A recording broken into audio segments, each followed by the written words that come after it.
Hello, my name is Isabella Maggard, and I'm an intern at the Wise County Extension Office this summer. Today's presentation is on woody plants, specifically on ground covers. So a woody plant is defined as any plant that produces wood as its structural tissue and has a hard stem. So woody plants, they are useful. They offer shade, ornamental values. They serve as screen barriers. So they have sound reducing purposes. They are also wildlife shelters, ground covers, and they provide edible fruit and nuts. Some of them do. So the broad definition of ground covers is any material that covers the ground surface so that it cannot be seen from above and so that the rain does not strike directly upon it. So we recommend planting a ground cover wherever foot traffic is not there a lot. So they're not meant to be walked upon. It can be damaged by foot traffic. And this is a term that describes a wide variety of plants useful for special planting situations. So one characteristic of most ground covers is that they have uniform growth that covers the ground with enough density to compete well with weedy plants. So if you have a place that has a weed problem and it's not really walked upon by a lot of people, a ground cover is a good option. So where should you put ground covers? So wherever paving, lawn, or cultivated beds are not desired, ground covers can be successfully used. If you have a bank and any slopes greater than 12%, they can be treated with ground covers. Also, around buildings, ground covers can be used for paving or structural controls for reducing heat, glare, noise, and dust. So they are valuable where turf grass will not thrive. So also, if you have regular turf maintenance like mowing is a problem, a ground cover would work perfectly there. Also, if you just want something that offers a lot of color and texture, a ground cover is a good option. One fun fact is that the use of woody shrubs, vines, and herbaceous perennials as ground covers has become increasingly popular in residential and commercial landscapes. So at the end of this video, you will actually see some of the ground covers in this area of Wise County. They were used at a museum and then libraries around this, and a college campus. So most of the time, ground covers serve to refine gardens and to give a desired look to a landscape. So when you're designing with ground covers, you can actually plant them with other trees, shrubs, vines, and annuals and perennials. They offer an array of color and texture that you can choose from. Also, they function as traffic barriers. So if you have a place where you don't want people to walk on them, this is a good place to put a ground cover. However, they are low enough not to be a sight barrier. And they also give the added benefit of keeping lawnmowers and string trimmers away from valuable woody and herbaceous plants.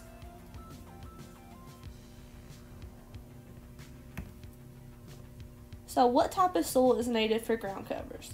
So they do grow in close proximity.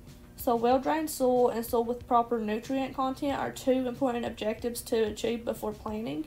We recommend you do this by taking a soil sample and have it tested for pH and fertility. There is a video that is uploaded to our YouTube page that you can find that is just about a soil test, so I recommend you go watch that video. So when you're preparing your soil, one thing you need to do is weeding. Remove all the plants from the planting area because they will interfere with the growth of the ground covers. The second step is to check the pH of the soil using a soil test. Most nutrients required for plant growth are available to plants within a certain range. So in this case, the pH does need to be between 5 and 7. So in order to raise the pH, you add lime, and in order to lower the pH, add sulfur. So planting and maintenance. When you're planting slopes, remember it's important to keep the soil in place until the plants can better control the erosion. So you can do this by having certain planting methods. So these include digging planting pockets. You can plant in staggered rows. You can mulch the entire area or even use netting. So why should you use mulch? The main reason for this is for water conservation, weed control, moderation of soil temperature extremes, and reducing the chance of lawnmower damage to plants. Also, mulch does offer organic matter like humus to the top layer of the soil. This improves soil structure, water retention, and then also oxygen diffusion. So the types of mulch that you can use include wood chips, bark, pine needles, leaves, mineral mulches, and landscape fabrics.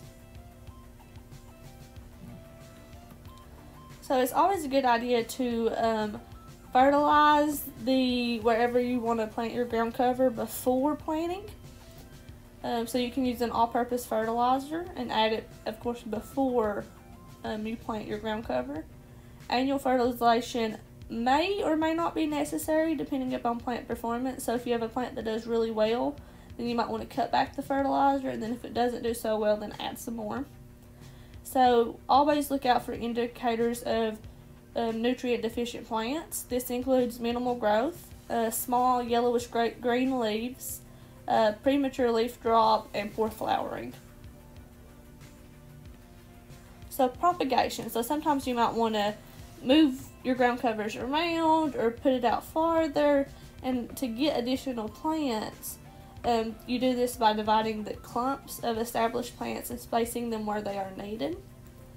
Sometimes division is not possible, and if this is the case, you can take cuttings from late spring through early fall, root them, and plant them once a root system is established. So maintenance for ground covers, of course you want to water during dry periods. You can prune them to rejuvenate new growth. You can edge around the beds to keep them within their boundaries, because sometimes they do like to grow outside of that. Of course you want to weed and watch closely for disease and insect problems. So a couple examples of ground covers. This is called periwinkle, which is a pretty has a pretty purple bloom on it. The next one is a daylily, which is common in this area. You see them a lot at people's houses. Next is a climbing hydrangea.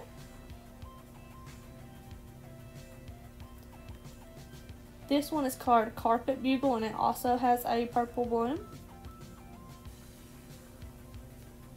And then the last one is not in this area, but I thought it was really pretty, so I decided to include it in this video, but it's called moss pink.